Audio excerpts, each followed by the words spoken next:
अनेकांत education सोसायटीचे तुळजाराम चतुरचंद महाविद्यालय बारामती इयत्ता 11वी कला विषय राज्यशास्त्र. मी प्राध्यापक पठाण FA. विद्यार्थी मित्र हो, सर्वांना गुड मॉर्निंग. आज आपण विभाग पहिला राजकीय संकल्पना याच्यामध्ये पहिली संकल्पना म्हणजेच प्रकरण पहिले राज्य पाहत असताना आपण अगोदरच्या तासाला राष्ट्रवादाचे जे वेगवेगळे त्या ठिकाणी प्रकार आहेत ते प्रकार पाहत होतो. त्यातील आपला पहिला प्रकार झालेला आहे आणि तो म्हणजे उदारमतवादी राष्ट्रवाद. उदारमतवादी राष्ट्रवादाचा अभ्यास करत असताना आपण उदारमतवादी राष्ट्रवाद हा आदर्श स्वरूपाचा आहे किंवा असतो, तसेच उदारमतवादी राष्ट्रवादाचा उगम किंवा जन्म फ्रेंच राज्यक्रांतीत झाला आणि फ्रेंच राज्यक्रांतीनंतर स्वातंत्र्य, समता व बंधुता या गोष्टी महत्त्वाच्या ठरलेल्या आहेत. तसेच प्रत्येक देशाला स्वातंत्र्य आणि सार्वभौमत्वाचा अधिकार आहे असे उदारमतवादी राष्ट्रवाद मानतो. इथपर्यंत त्या ठिकाणी आपण अगोदरच्या तासाला अभ्यास केलेला आहे. आज आपण यातील दुसरा प्रकार परंपरावादी राष्ट्रवाद पाहणार आहोत. तर परंपरावादी राष्ट्रवाद जो आहे हा राष्ट्रवाद किंवा परंपरावादी राष्ट्रवादामध्ये समाज हा घटक त्या ठिकाणी महत्त्वाचा मानला जातो. आपल्याला माहिती आहे की मानव हा समाजशील प्राणी आहे. मानवाने आपल्या संरक्षणासाठी किंवा आपल्या गरजा भागविण्यासाठी समाजाची त्या ठिकाणी निर्मिती केलेली आहे आणि तो समाजाच्या बाहेर राहू शकत नाही, जीवन जगू शकत नाही, म्हणून आपण त्याला समाजशील प्राणी असे त्या ठिकाणी म्हणतो. मग परंपरावादी राष्ट्रवाद हा राष्ट्रवाद समाजाला अंतर्मुख करायला लावणारा आहे. म्हणजेच हा राष्ट्रवाद समाजाला विचार करायला लावणारा आहे. व्यक्तीच्या जीवनामध्ये समाज हा महत्त्वाचा मानला जातो. शिवाय आपण पाहिले की त्याशिवाय व्यक्तीला जीवन जगू किंवा समाजाशिवाय व्यक्तीला जीवन जगता येणार नाही किंवा व्यक्ती जीवन जगू शकणार नाही. मग साधारणपणे आपण जर पाहिले तर आधी समाज निर्माण झाला, मग राष्ट्र निर्माण झाले व त्यानंतर राज्य निर्माण झाले. हा राष्ट्रवाद जो आहे हा राष्ट्रवाद समाज व राष्ट्र यांचे संबंध अतिशय जवळचे असतात असे मानतो. परंपरावादी राष्ट्रवादामध्ये म्हणजेच समाजाला आणि राष्ट्राला महत्त्वाचे स्थान त्या ठिकाणी देण्यात आलेले आहे. आपल्या देशावर आपले असणारे प्रेम म्हणजे राष्ट्रवाद होय. मग परंपरावादी राष्ट्रवाद जो आहे या राष्ट्रवादामध्ये स्वदेशाभिमान जो आहे याला त्या ठिकाणी महत्त्व दिले जाते. म्हणजेच आपल्या देशाबद्दल किंवा आपल्याला आपल्या देशावर प्रेम करायला लावणारा हा परंपरावादी राष्ट्रवाद आहे असे त्या ठिकाणी आपल्याला म्हणता येईल. मग साधारणपणे यातील तिसरा मुद्दा आपल्याला सांगता येईल प्रसारवादी राष्ट्रवाद. प्रसारवादी राष्ट्रवाद हा आक्रमक स्वरूपाचा असतो.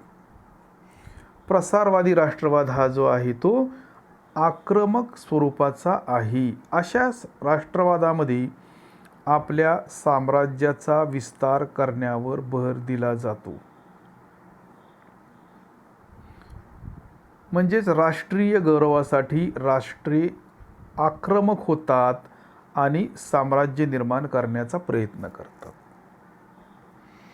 आपण जर्मनी किंवा इटली या देशांचा जर आपण विचार केला तर जर्मनी असेल, इटली असेल, प्रामुख्याने जर्मनी किंवा हिटलर एक साधा माणूस, परंतु त्याने जर्मनीच्या मनामध्ये अशा पद्धतीने राष्ट्रवादाची भावना निर्माण केली आणि संपूर्ण जगावर राज्य करण्याचा अधिकार कोणाला असेल किंवा संपूर्ण जगावर राज्य करण्याचा त्याचा विचार होता आणि त्याच्या या विचारांमधूनच दुसरे महायुद्ध घडले असे आपल्याला त्या ठिकाणी म्हणता येणार आहे.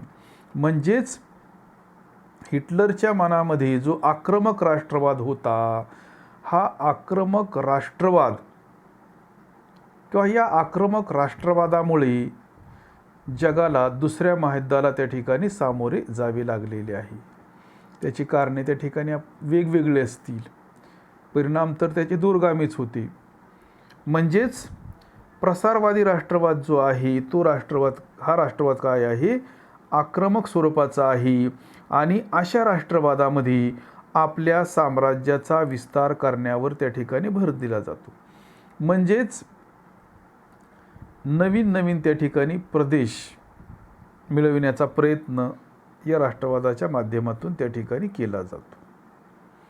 मग साधारणपणे आपण जर बघितले, आज भारत व चीन यांच्यामध्ये थोड्याफार फरकाने अशाच प्रकारची परिस्थिती निर्माण झालेली आहे. चीनचे जे साम्राज्यवादाचे धोरण आहे, याला रोखण्याचे काम आमचा देश, भारत देश त्या ठिकाणी करत आहे. किंवा त्याच्या अगोदर जर आपण पाहिले, ब्रिटिशांची भारतावर 150 वर्ष त्या ठिकाणी राजवट होती. म्हणजे त्यांनी त्यांच्या देशाचा साम्राज्य विस्तारच केलेला होता. मग वसाहतवाद हे प्रसारवादी राष्ट्रवादाचे एक उदाहरण आहे. म्हणजेच वेगवेगळ्या देशांमध्ये आपल्या वसाहती त्या ठिकाणी निर्माण करणे, हे त्या ठिकाणी प्रसारवादी राष्ट्रवादाचे आपणाला उदाहरण त्या ठिकाणी म्हणता येणार आहे. पूर्वीच्या काळी अशा पद्धतीचं वातावरण त्या ठिकाणी जगामध्ये पाहायला मिळत होते. आता तशा पद्धतीने नाही, कारण त्या ठिकाणी आज जगातील प्रत्येक देश सार्वभौम आहे. प्रत्येक देशाला स्वातंत्र्याचा दर्जा त्या ठिकाणी प्राप्त झालेला आहे. त्याच्यामुळं अशा पद्धतीने आता कोणालाही त्या ठिकाणी आपल्या देशाचा प्रसार त्या ठिकाणी करता येणार नाही. त्यानंतर याच्यातला शेवटचा मुद्दा आपल्याला सांगता येईल आणि तो म्हणजे वसाहतवाद विरोधी राष्ट्रवाद. वसाहत विरोधी राष्ट्रवाद किंवा वसाहतवाद विरोधी राष्ट्रवाद. वसाहतवाद विरोधी राष्ट्रवादामध्ये जर आपण बघितले तर राष्ट्राच्या स्वातंत्र्याला अधिक त्या ठिकाणी महत्त्व दिले जाते. म्हणजेच वसाहतवाद विरोधी राष्ट्रवादामध्ये राष्ट्राच्या स्वातंत्र्याला त्या ठिकाणी महत्त्व दिले जाते. म्हणजेच हा राष्ट्रवाद राष्ट्राच्या स्वातंत्र्याच्या संदर्भामध्ये बघितला जातो. भारतावर ब्रिटिशांनी 150 वर्ष राज्य केले. आपल्या देशाला स्वातंत्र्य मिळवण्यासाठी अनेक चळवळी, उठाव किंवा आंदोलने करण्यात आली आणि त्यानंतर आपल्या देशाला 15 ऑगस्ट 1947 रोजी स्वातंत्र्याचा दर्जा त्या ठिकाणी प्राप्त झाला. भारताचा विचार करत असताना ब्रिटिशांनी भारतावर राज्य केले. मग ब्रिटिशांना भारतातून घालवण्यासाठी भारतामध्ये अनेक आंदोलने, अनेक प्रकारचे उठाव त्या ठिकाणी करण्यात आले आणि शेवटी आपल्याला स्वातंत्र्याचा दर्जा प्राप्त झाला. मग 1857चा उठाव असेल किंवा दांडी यात्रा असेल, मिठाचा सत्याग्रह असेल किंवा 1942चे छोडो भारत आंदोलन असेल, चले जाव चळवळ 1942, त्यालाच आपण भारत छोडो आंदोलन असे म्हणतो, किंवा ऑगस्ट क्रांती असेही त्याला आपण म्हणतो. हे ऑगस्ट 1942मध्ये संपूर्ण स्वराज्यासाठी झालेले नागरी आंदोलन होते. गांधीजींच्या करा किंवा मरा संदेशाने या आंदोलनाची सुरुवात त्या ठिकाणी झाली. ज्यावेळेला भारतीय स्वातंत्र्य लढ्यामध्ये महात्मा गांधीजी सक्रिय सहभागी झाले, त्यावेळेला लढ्याची व्यापकता आणखीन त्या ठिकाणी वाढल्याचे आपल्या लक्षात येते. आणि 1942चे जे काही आंदोलन होते, तर या आंदोलनाच्या माध्यमातून संपूर्ण स्वराज्यासाठी झालेले हे नागरी आंदोलन होते. याच्यामध्ये भारतातील असंख्य लोक त्या ठिकाणी सहभागी झालेले होते आणि गांधीजींनी या ठिकाणी एक नारा दिलेला होता. गांधीजींच्या करा किंवा मरा संदेशाने या आंदोलनाची सुरुवात झाली. मुंबई येथे 8 ऑगस्ट 1942 रोजी महात्मा गांधीजींनी भारत छोडोचा नारा देऊन ब्रिटिशांच्या विरोधात स्वातंत्र्य प्राप्तीसाठी आंदोलन उभारले. म्हणजेच अशी जी काय आंदोलने असतील, ही आंदोलने त्या ठिकाणी ब्रिटिशांच्या विरोधामध्ये त्या ठिकाणी करण्यात आली आणि त्यानंतर मात्र आपल्याला 15 ऑगस्ट 1947 रोजी त्या ठिकाणी स्वातंत्र्याचा दर्जा हा प्राप्त झालेला आहे. म्हणजेच अशा राष्ट्रवादामध्ये परकीय सत्तेचे वर्चस्व अमान्य केले जाते. म्हणजेच वसाहतवाद विरोधी जो काही राष्ट्रवाद आहे, या राष्ट्रवादामध्ये परकीय सत्तेचे वर्चस्व कदापिही मान्य केले जात नाही, हे आपल्याला त्या ठिकाणी नमूद करता येणार आहे. आणि भारताच्या स्वातंत्र्यादरम्यान भारताने वसाहतवाद विरोधी राष्ट्रवादाचा त्या ठिकाणी अनुभव हा घेतलेला आहे. तर विद्यार्थी मित्रांनो, अशा पद्धतीने आपण राष्ट्रवादाचे 4 वेगवेगळे प्रकार त्या ठिकाणी अभ्यासलेले आहेत. त्याच्यामध्ये आपण पहिला प्रकार पाहिला होता, परत एकदा प्रकार सांगतो. त्यामध्ये आपण पहिला प्रकार पाहिला उदारमतवादी राष्ट्रवाद, दुसरा आहे परंपरावादी राष्ट्रवाद, तिसरा आहे प्रसारवादी राष्ट्रवाद आणि चौथा आहे वसाहत विरोधी राष्ट्रवाद किंवा वसाहतवाद विरोधी राष्ट्रवाद. अशा पद्धतीने राष्ट्रवादाचे प्रकार त्या ठिकाणी आपण अभ्यासलेले आहेत. आणि आज आपण राज्य, याच्यानंतर राज्य ही एक नवीन त्या ठिकाणी आपण संकल्पना पाहणार आहोत. मग राज्याचा विचार करत असताना आपण राष्ट्र ही संकल्पना पाहिली, राष्ट्रवाद ही संकल्पना पाहिली. राज्य ही संकल्पना पाहत असताना नक्कीच राज्य ही संकल्पना राष्ट्र, राष्ट्रवाद यांच्यापेक्षा व्यापक स्वरूपाची संकल्पना आहे. ही संकल्पना पाहत असताना ही संकल्पना पाहत असताना आपण राज्याच्या वेगवेगळ्या विचारवंतांनी केलेल्या वेगवेगळ्या व्याख्या असतील किंवा राज्याच्या निर्मितीचे आधारभूत घटक असतील किंवा राज्याचे घटक असतील, ज्या पद्धतीने सार्वभौमत्व असेल, शासन संस्था किंवा सरकार असेल, भूप्रदेश असेल किंवा लोकसंख्या असेल, या 4 घटकांच्या माध्यमातून आपण राज्याची निर्मिती कशी होते ते त्या ठिकाणी अभ्यासणार आहोत.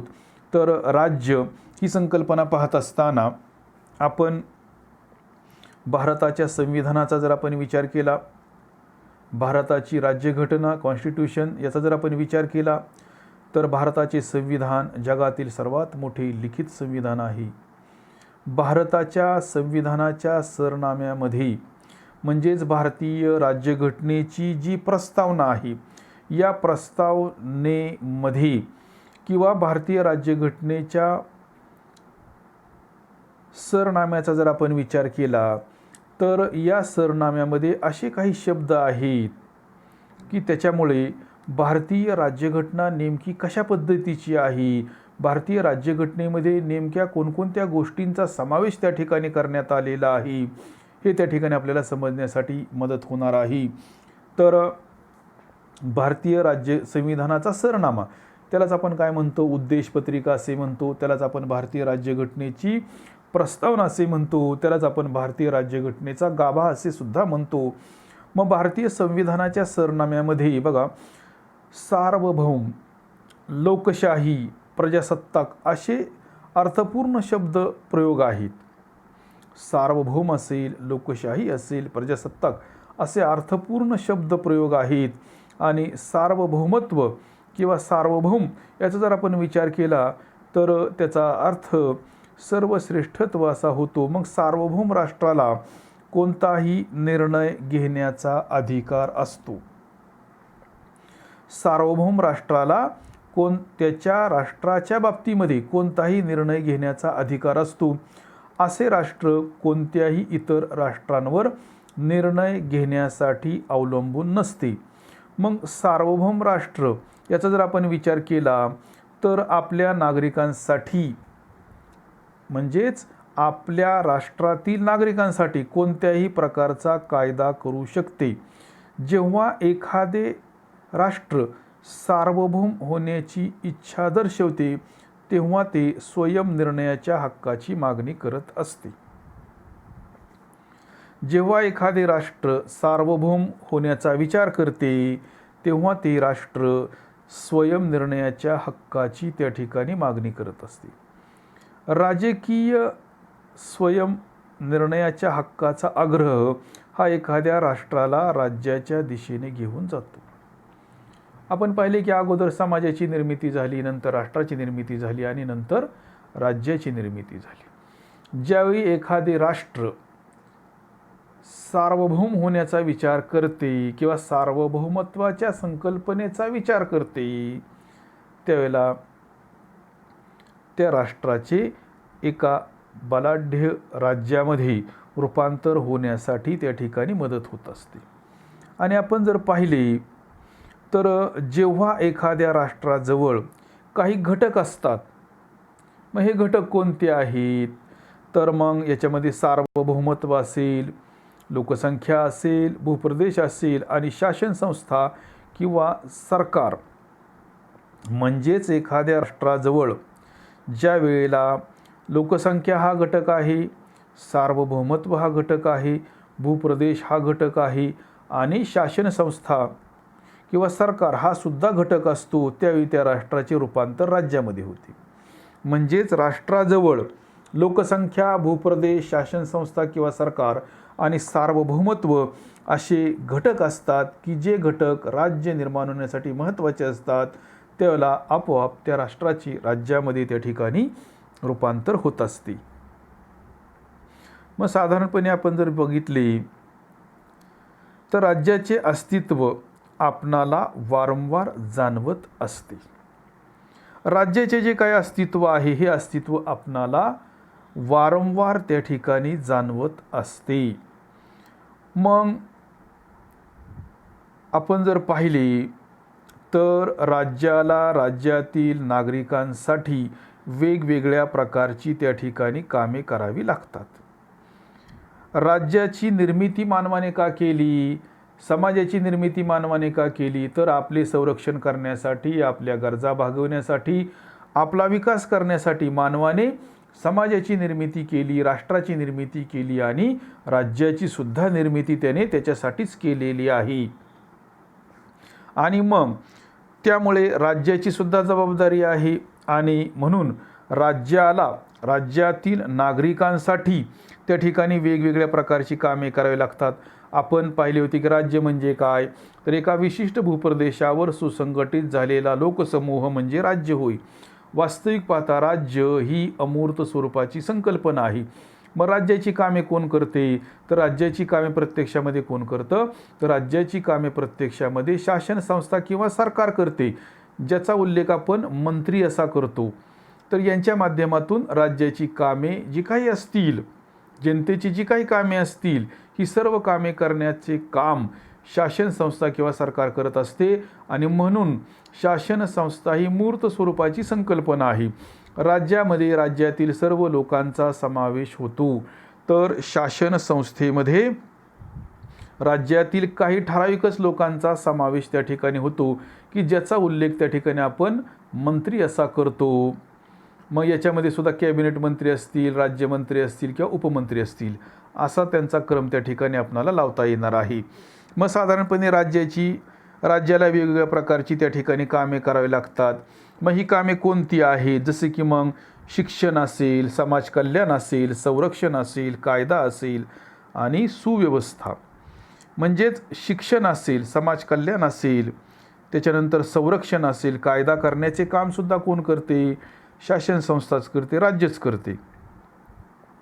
त्याचप्रमाणे राज्यामध्ये सुव्यवस्था निर्माण करणे, म्हणजेच राज्यामध्ये शांतता आणि सुव्यवस्था निर्माण करणे, हे सुद्धा काम कोणाचे आहे, राज्याचेच आहे. मग याच्या व्यतिरिक्त सुद्धा राज्याला वेगवेगळी त्या ठिकाणी कामे करावी लागतात किंवा राज्य याच्या व्यतिरिक्त राज्य वेगवेगळी कामे करताना त्या ठिकाणी आपल्याला दिसते. फॉर एक्झाम्पल बघा, जन्म मृत्यूची नोंदणी असेल, व्यक्तीचा जन्म झाला तरीसुद्धा आपल्याला ग्रामपंचायत असेल, पंचायत समिती असेल किंवा नगरपालिका, महानगरपालिका या ठिकाणी नोंद करावी लागते. जन्माची जशी नोंद होते तशीच व्यक्तीच्या मृत्यूची सुद्धा नोंद त्या ठिकाणी आपल्याला करावी लागते. त्याच्यानंतर मग पॅन कार्ड असेल किंवा आधार कार्ड असेल, लग्नाची नोंदणी असेल, अशा प्रकारची किंवा इतर वेगळी सुद्धा कामे आहेत, जसे की आपणाला चांगल्या पद्धतीने जीवन जगता यावे त्यासाठी मग आपण ज्या ठिकाणी राहतो त्या ठिकाणी चांगल्या रस्त्यांची व्यवस्था, आपण ज्या भागामध्ये राहतो त्या ठिकाणी लाईटची व्यवस्था, स्वच्छतेची व्यवस्था, स्वच्छतेची व्यवस्था राज्याच्या माध्यमातून त्या ठिकाणी केली जाते.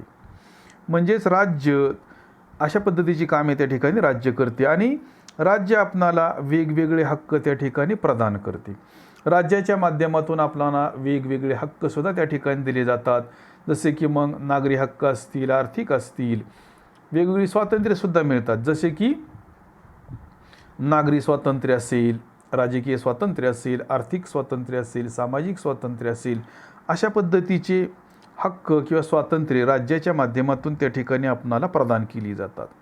राज्य न्यायदानसुद्धा करते. त्याचप्रमाणे समानता निर्माण करण्याचे कामसुद्धा राज्याच्या माध्यमातूनच त्या ठिकाणी केले जाते. तसेच राज्याचा विचार करत असताना राज्य स्वातंत्र्याची हमी देखील आपल्याला देते. राज्याच्या माध्यमातून आपणाला त्या ठिकाणी स्वातंत्र्याची हमी दिली जाते. मग स्वातंत्र्याच्या माध्यमातूनच त्या ठिकाणी आपल्याला काय करता येणार आहे, आपल्या व्यक्तिमत्वाचा त्या ठिकाणी विकास त्या ठिकाणी करता येणार आहे. म्हणून आपल्याला स्वातंत्र्य असणं महत्त्वाचं आहे, स्वातंत्र्य मिळणे त्या ठिकाणी गरजेचे आहे. अशा पद्धतीने विद्यार्थी मित्रांनो, राज्य या संकल्पनेबाबत आपण थोडक्यामध्ये आढावा घेतलेला आहे. आपण नंतरच्या तासाला वेगवेगळ्या विचारवंतांनी राज्याच्या ज्या काही वेगवेगळ्या व्याख्या त्या ठिकाणी सांगितलेल्या आहेत, मग याच्यामध्ये ॲरिस्टॉटल असेल, वुडरो विल्सन असेल किंवा इतर जे काही पाश्चिमात्य विचारवंत आहेत, या विचारवंतांनी राज्याच्या ज्या काही वेगवेगळ्या व्याख्या त्या ठिकाणी केलेल्या आहेत, या वेगवेगळ्या व्याख्यांचा त्या ठिकाणी आपण आढावा घेऊन नंतरचा भाग नंतरच्या तासाला पाहणार आहोत. तर विद्यार्थी मित्रांनो, आज आपण याच ठिकाणी थांबणार आहोत.